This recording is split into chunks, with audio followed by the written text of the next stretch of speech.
தலையை முழுகிட்டு தலையை தோட்டுக்கிட்டு பிரியா வீட்டுக்குள்ள வந்துட்டு இருந்தா. வைரமணி பிரியாவையே உத்து பார்த்துட்டு இருந்தா. அத பிரியாவும் கவனிச்சா. தன்னுடைய அம்மா எதையோ கேட்க போறா, அதுவும் பெருசா கேட்க போறான்னு பிரியாவுக்கு புரிய ஆரம்பிச்சது. அக்கம் பக்கத்துல இருந்து சில பேர் வந்து வைரமணி கிட்ட துக்கம் விசாரிச்சுட்டு போனாங்க. எல்லார்கிட்டையும் ஒரே மாதிரியான பதில தான் சொல்லிக்கிட்டு இருந்தா. பிரியாவும் வைரமணியும் தங்கியிருந்த அந்த வீடு ஒரு சின்ன குடிசை வீடுதான். கூரையோட சரிவை ஒட்டி 7-8 கம்பிகளோட கூடிய ஒரு மர ஜன்னலும் இருந்துச்சு. அந்த ஜன்னல் வழியா தெருவுல போறவங்களையும் வரவங்களையும் உள்ள இருந்தே பார்க்க முடியும். அந்த ஜன்னலுக்கு வெளியில யாரோ ஒருத்தர் நிக்கிற மாதிரியும் அவங்க வீட்டுக்குள்ளேயே பாக்குற மாதிரியான பிரமையான உணர்வு வைரமணிக்கு ஏற்பட்டுக்கிட்டே இருந்துச்சு. பிரியாவுக்கு கிட்டத்தட்ட அதே உணர்வு தான். இந்த வீட்டுக்குள்ள தன்னையும் அம்மாவையும் தாண்டி இன்னொருத்தர் இருக்காங்க அப்படின்ற உள்ளுணர்வு அவளுக்கு ஏற்பட்டுக்கிட்டே இருந்துச்சு. அதை ஊர்ஜிதம் பண்ற மாதிரி ஒரு சின்ன நிகழ்வு நடக்க ஆரம்பிச்சது. வைரமணி வீட்டுக்கு எதிரில் ஒரு ப்ரொஃபசர் ஒருத்தர் குடியிருக்காங்க.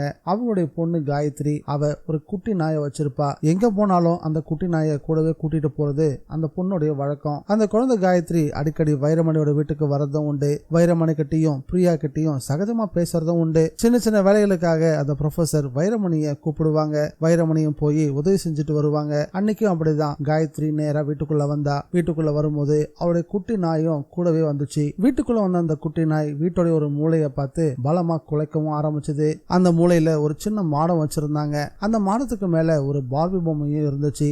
அதை பார்த்துதான் அந்த நாய் குறைச்சிக்கிட்டே இருந்துச்சு. அந்த பொம்மை நிக்க வைக்கப்பட்டிருந்தது. அது என்னவோ பிரியாவுக்கு சங்கடமா இருக்காமோ வேகமா கிட்ட போனவங்க அந்த பொம்மை எடுத்து படுக்க வச்சுட்டாங்க. பிரியாவோட இந்த செயலை வைரமணியும் பார்த்துக்கிட்டே தான் இருந்தா. கேள்வியும் கேட்க ஆரம்பிச்சா. பிரியா எதுக்கு அந்த பொம்மையை படுக்க வச்ச அப்படின்னு கேட்டதுக்கு ஒண்ணு இல்லையே சும்மாதான் அப்படின்னு சமாளிச்சா பிரியா. உடனே வைரமணி கொஞ்சம் சோகமா பேச ஆரம்பிச்சா. என்னன்னே தெரியல பிரியா, ஜெயில இருந்த அந்த ஆபீஸை விட்டு வந்ததுல இருந்து எனக்கு மனசே கொஞ்சம் கூட சரியில்லை அப்படின்னு புலம்பவும் எனக்கும் தாமா அப்படின்னு பிரியாவும் சொன்னா. உன் மாமா செத்த பிறகும் கஷ்டப்படுத்துறாண்டி அப்படின்னு ரொம்பவும் சலிச்சுக்கிட்டா. ஏற்கனவே நாமளே நொந்து போயிருக்கோம். இதுல வேற அவன் எழுதி வச்சிருந்த லெட்டர்ல என்ன எழுதிருந்தான் ஏது எழுதிருந்தான்னு அந்த மேலதிகாரி கேள்வி மேல கேள்வியா கேட்டு நம்மள சங்கடப்படுத்திட்டாரு. இல்ல தெரியாம தான் கேக்குறேன், சாகர இவனுக்கு எதுக்கு இந்த லெட்டர் எழுதுற வேலையெல்லாம் அப்படின்னு வரதனை திட்டவும் ஆரம்பிச்சா. ஏண்டி ஏதாவது லெட்டர் எழுதுனா பேசாம அந்த அதிகாரிட்ட எழுதி கொடுத்திருந்தா நமக்கு எந்த பிரச்சனையும் இல்லாம போயிருக்கும்ல அப்படின்னு வைரமணி விஷயம் புரியாம பேச ஆரம்பிச்சா. அம்மா அதுக்கு ஒரு காரணமும் இருக்கு அப்படின்னு பிரியா சொன்னா.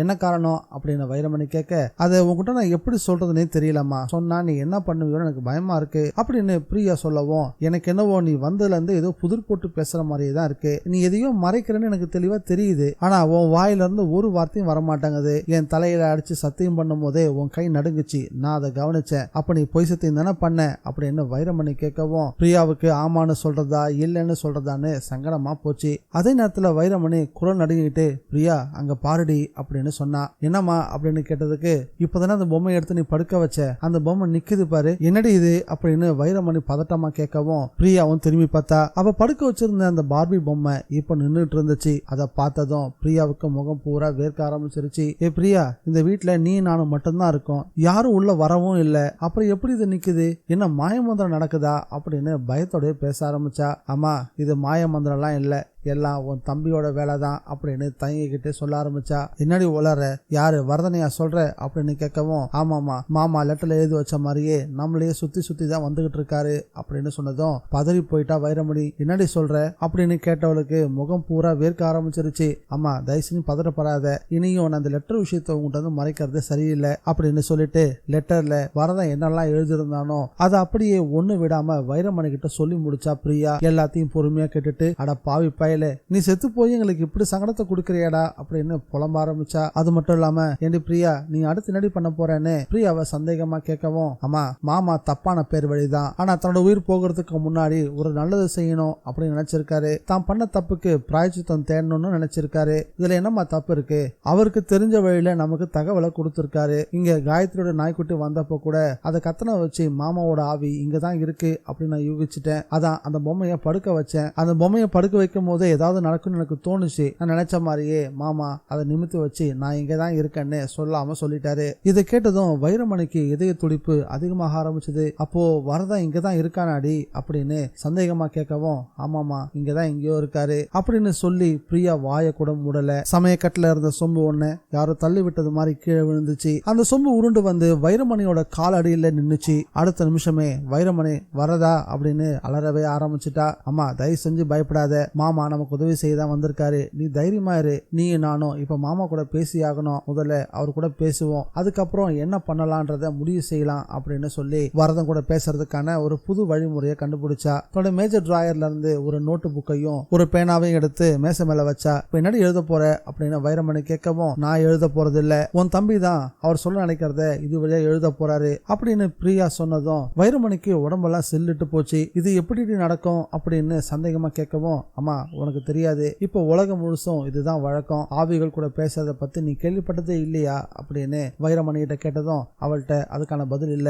வைரமணி சொன்ன ஒரே வார்த்தை, பிரியா எனக்கு பயமா இருக்குடி அப்படின்றது மட்டும்தான். பயப்படாதம்மா, மாமா யாரோ இல்ல, உன் தம்பி, நமக்கு இதுல எந்த பாதிப்பும் ஏற்படுறதுக்கு மாமா விட மாட்டாரு, முதல்ல நீ பயப்படுறத நிறுத்து அப்படின்னு பிரியா வைரமணிக்கு தைரியம் சொல்லவும், அது இல்லடி இந்த தங்கம் அதை கண்டுபிடிக்க வேலை நமக்கு தேவையா, எனக்கு இருக்கிறது நீ ஒருத்தி தான், உனக்கு ஏதாவது ஒண்ணுன்னா நான் என்னடி பண்ணுவேன் அப்படின்னு புலம்பவும் ஆரம்பிச்சா. முதல்ல இப்படி பயப்படுற பத்தியா, இதை முதல்ல நீ நிறுத்து அப்படின்னு சொன்ன பிரியா தரையில உட்காந்தா. தனக்கு முன்னாடி அந்த நோட்டையும் பேனாவையும் வச்சா. கண்ணை மூடிக்கிட்டு உருக்கமா தன் மாமாவை நினைக்கவும் ஆரம்பிச்சா. பிரியா செஞ்சுக்கிட்டு இருக்க ஒவ்வொரு செயலும் வைரமணிக்கு ரொம்ப வித்தியாசமா இருந்துச்சு. அவளே கொஞ்சம் கூட எதிர்பார்க்காத வகையில சட்டுன்னு அந்த பேனா எழுந்து நின்று எழுதவும் ஆரம்பிச்சது. அன்புள்ள அக்கா, பயப்படாத, நான் வரதான் தான் வந்திருக்கேன், பிரியா புத்திசாலி பொண்ணு, அவளாலதான் நான் இப்போ கூட பேசிட்டு இருக்கேன், பிரியா சொன்ன எல்லா விஷயங்களும் சத்தியம். அதே நேரத்துல பிரியா ஒரு தப்பும் பண்ணிட்டா. நான் எழுதின கடிதத்தை படிச்சவ சுக்குநூறா கிழிச்சாலை தவிர அதை என்னோட சிதையிலே போட்டிருக்கலாம். ஆனா அந்த வெட்டியா அதை பொறுக்கி எடுத்து சேட் அனுப்பின ஆளுங்கள்ட்ட அதை கொடுத்துட்டான். நமக்கு மட்டுமே தெரிஞ்ச அந்த தங்க ரகசியம்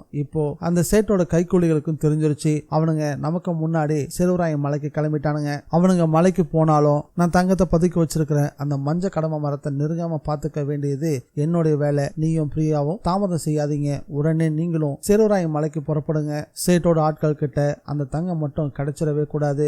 அந்த தங்கத்தை நீயும் பிரியாவும் கொண்டு போய் கோவில்ல ஒப்படைக்கிற வரைக்கும் நான் உங்க கூட தான் இருப்பேன், உங்களே தான் சுத்தி சுத்தி வருவேன். அந்த நல்ல காரியத்தை நீங்க செஞ்ச பிறகுதான் என்னோட ஆத்மா சாந்தி அடையும். அப்புறம் இன்னொரு விஷயம், ஜெயில இருந்த மேலதிகாரி உங்க 2 பேரையும் கண்காணிக்கிறதுக்காக ஆட்களை போட்டிருக்காரு. அதனால நீங்க இங்க இருந்து கிளம்பும் போது யாருக்கும் தெரியாம தான் கிளம்பணும். பிரியா புத்திசாலி பொண்ணு, அவளுக்கு என்ன பண்ணணும் எதை எப்படி பண்ணணும்னு நல்லாவே தெரியும். நான் செத்த பிறகும் கூட உனக்கு சங்கடத்தை கொடுக்கறேன்னு தயவு செஞ்சு என்ன தப்பா எடுத்துக்காத.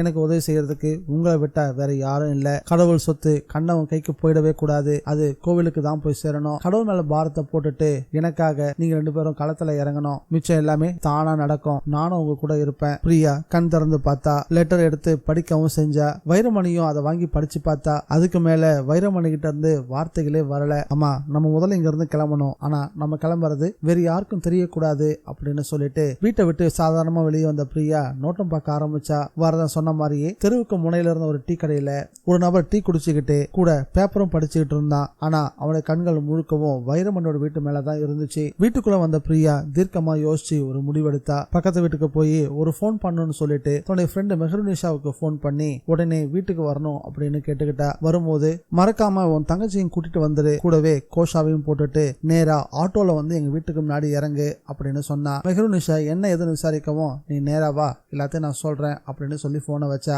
கமிஷனர் ஆபீஸ்க்கு வந்திருந்தாரு ரங்கநாத செட்டியாரு. சேருராய் மலையில இருக்கக்கூடிய மகாலிங்கேஸ்வரர் கோயிலுடைய தர்மகர்த்தா அவர் தான். அவர் கூடவே மகாலிங்கம் பேட்டையோடைய சில முக்கியஸ்தர்களும் வந்திருந்தாங்க. ரொம்ப நேரம் காத்திருந்த பிறகுதான் கமிஷனர் சந்திக்கிறதுக்கான அனுமதி அவங்களுக்கு கிடைச்சது. அவங்களும் எழுந்திருச்சு கமிஷனுடைய ரூமுக்கும் போனாங்க.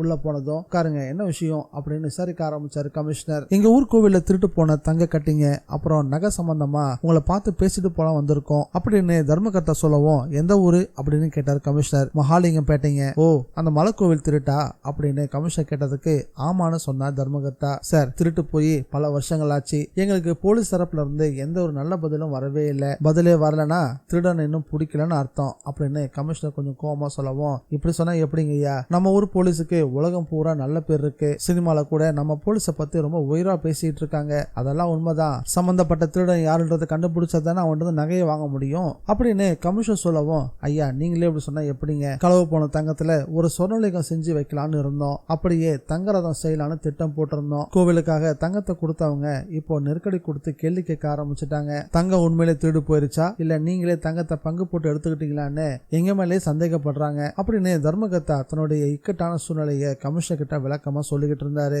ஆனாலும் கமிஷனர், நாங்க என்னங்க செய்ய முடியும், அந்த தங்கத்தை கடத்தம் தான் சந்தேகப்பட்டு ஒருத்தனை பிடிச்சோம், அவனுக்கு தூக்கு தண்டனையும் கொடுத்துட்டோம், ஆனா சாகுற வரைக்கும் அந்த தங்கத்தை பத்தி அவன் ஒரு வார்த்தை கூட பேசவே இல்லை, எதுவுமே சொல்லாம அவனும் செத்து போயிட்டான். அப்போ எங்க தங்கம் போனது தானுங்களா அப்படின்னு தர்மகர்த்தா சங்கடமா பேச ஆரம்பிச்சாரு. இங்க பாருங்க, அதை நீங்க பாதுகாப்பா வச்சிருந்திருக்கணும், அதை விட்டுட்டு இப்ப புலமை என்ன பிரயோஜனம் அப்படின்னு கமிஷனர் கொஞ்சம் கோவமா மறுபடியும் பேச, ஐயா அப்படி அவசரப்பட்டு மட்டும் சொல்லிடாதீங்க, இரும்பு பெட்டில வச்சுதான் பூட்டி வச்சிருந்தோம், அதுக்கு ஒருத்தருக்கு 2 பேரை காவலும் இருந்தோம், அதை கொண்டு போய் நீங்க பேங்க் லாக்கர்ல வச்சிருக்கணும், அதுதான் சரியான பாதுகாப்பு அப்படின்னு கமிஷனர் குதர்க்கமா பேசவும், எங்களுக்கு எங்க சாமி மேல இருந்த நம்பிக்கையில நாங்க பேங்கை பத்தி யோசிக்கவே இல்லைங்கய்யா, நீங்க சாமி மேல நம்பிக்கை வச்சீங்க, ஆனா ஒரு ஆசாமி சாமியவே ஓவர்டேக் பண்ணிட்டு தங்கத்தை அடிச்சுட்டு போயிட்டானே, அதாங்க எங்களுக்கும் ஒரே அதிர்ச்சியா இருக்கு. எங்க மகாலிங்கேஸ்வரர் கண் கண்ட தெய்வம், நாங்கெல்லாம் எங்க ஊர் கோவில்ல இருந்து ஒரு சிட்டுக்கு விபூதி கூட வீட்டுக்கு எடுத்துட்டு போக மாட்டோம், அதுதான் தர்மம் அப்படின்னு கோவில் தர்மகர்த்தா சொல்ல, திருட்டு பைய சாமி தங்கத்தை திருடிட்டு போனாதான் சாமி தன்னை காப்பாத்துவான்னு நினைச்சிட்டான் போல இருக்கு அப்படின்னு கொஞ்சம் கிண்டலா பேச ஆரம்பிச்சுட்டாரு. கமிஷனர் சொன்ன ஒவ்வொரு பதில்களும் செட்டியார ரொம்பவே சோறுடைய வச்சிருச்சு.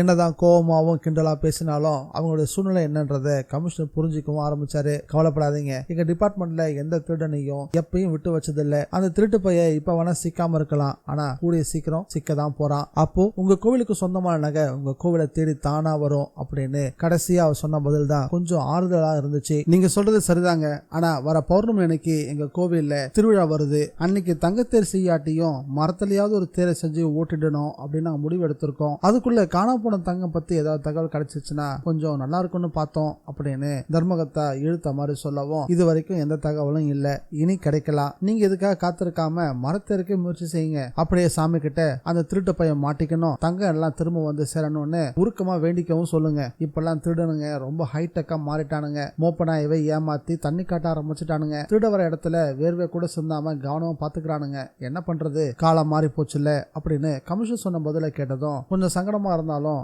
அவர் சொல்றதுதான் நிதர்சனமான உண்மை. தர்மகர்த்தா செட்டியாருக்கும் வேற வழி இல்ல, அலுப்போட கமிஷனருக்கு ஒரு கும்பிட போட்டுட்டு அங்கிருந்து வெளியே வந்தாரு. செட்டியார் கூட வந்த ஊர் முக்கியஸ்தர்களும் போலீஸ் தரப்புல இருந்து நல்ல பதில் எதுவும் கிடைக்கலையே அப்படின்னு வருத்தப்பட்டுக்கிட்டு தான் வெளியே வந்தாங்க. வெளியே வந்ததும் செட்டியாரே என்ன செட்டியாரே எப்படி சொல்லிட்டாங்க அப்படின்னு முக்கியஸ்தர்கள் சிலர் கேட்க ஆரம்பிக்கவும், என்னையா பண்றது, எங்களால இதான் செய்ய முடியும் அப்படின்னு கமிஷனர் கையை விரிச்சிட்டாரு. இதுக்கப்புறம் ஆகிற காரியத்தை பார்ப்போம், அப்போ இந்த வருஷமும் தேர் திருவிழா அவ்வளவுதானா அப்படின்னு ஒருத்தர் கேட்கவும், என்னையா அபசகனமா பேசிட்டு இருக்க, நாம எப்படி இருந்தாலும் சரி திருவிழாவை கொண்டாடியே ஆகணும், நம்ம சாமிக்கு சக்தி இருக்கிறது சத்தியம்னா தங்கம் கோவில் வந்து சேர்றதுக்கான வழியை அதுவே பண்ணட்டும், இனி மனுஷங்களை நம்பி எந்த பிரயோஜனமும் இல்ல, கடவுள் விட்டதுதான் வழி அப்படின்னு கொஞ்சம் சீற்றமா பேச ஆரம்பிச்சாரு செட்டியாரு. வைரமணியோட வீட்டு வாசலுக்கு ஒரு ஆட்டோ வந்து நிக்கவும் அதுல இருந்து மெஹருனிஷாவும் அவரோட தங்கச்சி ஜமீலாவும் இறங்கி வந்தாங்க. 2 பேரும் கோஷாவையும் போட்டிருந்தாங்க. 2 முஸ்லிம் பெண்கள் வைரமணியோட வீட்டுக்குள்ள போறத ஒரு நபர் கண்காணிச்சுட்டே தான் இருந்தாரு. வீட்டுக்குள்ள பிரியா தயாரா இருந்தா. ஒரு தோல் பையில அடுத்த வேலைக்கான துணிமணிகள் எல்லாம் எடுத்து வச்சுக்கிட்டா. எதுக்கு இருக்கட்டும்னு ஒரு பேனா கத்தி, ஒரு டார்ச் லைட், ஒரு நைலான் கயிறு, ஒரு நைலான் சாக்கு பையன்னு தனக்கு தேவையான எல்லாத்தையும் எடுத்துக்கிட்டு தயாராயிட்டா. கிட்டத்தட்ட ஒரு அட்வென்ச்சருக்கே தயாராயிட்டா அப்படின்னு தான் சொல்லணும். மெஹருனிஷா வரவும் பிரியா அவளை கூட்டிட்டு போய் தனியா பேச ஆரம்பிச்சா. நடந்த எல்லாத்தையும் மெஹர் கிட்ட தெளிவா சொல்லி முடிச்சா. எல்லாத்தையும் பொறுமையா கேட்ட மெஹருனிஷா வெளுத்து போயிட்டா. என்ன பிரியா, இது ஏதோ மர்ம கதை கேட்கற மாதிரியே இருக்கு, அது மட்டும் இல்ல உன் மாமாவோட ஆவி உனக்கு வழிகாட்டுது, உனக்கு உதவி செய்யுதுன்னு சொல்றது எந்த அளவு நான் நம்புறதுன்னு தெரியல, எனக்கு என்ன சந்தேகம்னா உன் மாமா ஆவி ஏன் நேரா போலீஸ் கமிஷனர் பார்த்து இந்த விஷயத்த சொல்லக்கூடாது, போலீஸ் டிபார்ட்மெண்ட்டை விடவா நீ பலமானவ, நீயும் உன் அம்மாவும் அந்த காட்டுக்கு போறேன்னு சொல்றீங்க, அங்க உங்களுக்கு எப்படி பாதுகாப்பு இருக்கும், அது மட்டும் இல்லாம அந்த காட்டுக்குள்ள எல்லா இடத்துக்கும் உங்களால தனியா போயிட முடியுமா அப்படின்னு சரியான ஒரு கேள்விதான் கேட்டா. மெஹருனிஷா கேட்ட அந்த கேள்விக்கு பிரியாவால பதில் சொல்ல முடியல. ஆனா அங்க ஒரு அதிசயம் நடக்க ஆரம்பிச்சது. எதிரில் இருந்த வெள்ள சுவத்துல அங்க கிடந்த கரியால யாரோ ஒருத்தர் எழுதுற மாதிரியான வார்த்தைகள் ஒவ்வொன்னா உருவாக ஆரம்பிச்சது. போலீஸ்ல சேட்டுக்கு ஆட்கள் இருக்கிறாங்க, இந்த விஷயத்த நான் கமிஷனர் கிட்ட சொன்னா சேட்டோட ஆட்கள் அந்த இடத்துக்கு முந்திட்டு போயிடுவாங்க, செய்யக்கூடாத தப்பையெல்லாம் நான் செஞ்சேன், என் கையால செஞ்ச தப்புக்கு என் கையால தான் பரிகாரம் செய்யணும்னு ஆசைப்பட்டேன், ஜெயில இருந்து எப்படியாவது தப்பிச்சு வந்து நான் நினைச்ச காரியத்தை செய்யணும்னு நினைச்சேன், ஆனா எல்லாமே தலைகீழா போச்சு, ஏற்கனவே சேட்டோட கைக்கூலிகள் எல்லாம் கிளம்பி அந்த சிறுராயன் மலைக்கும் போயிட்டாங்க, நீங்க காலதாமதம் செய்ய வேணாம், உடனே கிளம்புங்க, சாமி சொத்து சாமி கிட்ட தான் போய் சேரணும், பேச நேரம் இல்ல அப்படின்னு சுவற்றில் உருவாகின ஒவ்வொரு எழுத்துக்களை படிச்சு பார்த்ததும் மெஹருனிஷாவுக்கு வேர்த்து வெளுத்து போயிருச்சு. இதுக்கு மேல பேச நேரம் இல்லைன்னு சொல்லி தான் போட்டிருந்த கோஷாவை கட்டி பிரியா கிட்ட மெஹருனிஷாவும் வைரமணி கிட்ட ஜமீலாவும் கொடுத்தாங்க. வைரமணியும் பிரியாவும் அந்த கோஷா அங்கேயே போட்டுக்கிட்டு கிளம்பவும் தயாரானாங்க. மெஹர், நாங்க 2 பேரும் வர வரைக்கும் இந்த வீட்டுல நீங்க தான் இருக்கணும், நாங்க இல்லன்றத யாரும் கண்டுபிடிக்கவே கூடாது அப்படின்னு சொல்லவும் மெஹருனிஷா எல்லாத்தையும் நான் பாத்துக்கிறேன், நீ கவலைப்படாம போயிட்டு வா அப்படின்னு பிரியாவை வழி அனுப்பி வச்ச மெஹருனிஷா